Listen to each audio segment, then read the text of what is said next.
Okay, so I am here. I'm having a humming noise.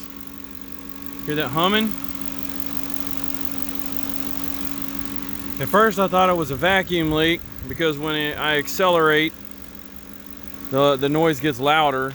So I sprayed a bunch of brake cleaner. There's no obvious signs of, vacuum leak. So I took off the throttle, cleaned all that, cleaned all the connections, cleaned the mass airflow, started it back up, and I still have the humming sound. I don't know if that's the IAC, which from what I was reading can make the same sound as this, but I'm not having any idle problems. It's just this humming sound. It's driving me nuts. So I don't like the way it sounds in the cab. So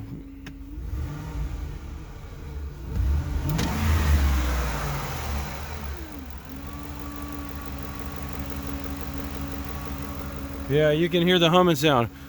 So there we go. Let me know what you think. No check engine lights, no rough idle, just this humming sound is driving me nuts. And it doesn't sound like it's a pulley, but I mean, I can't rule it out. All right, bye.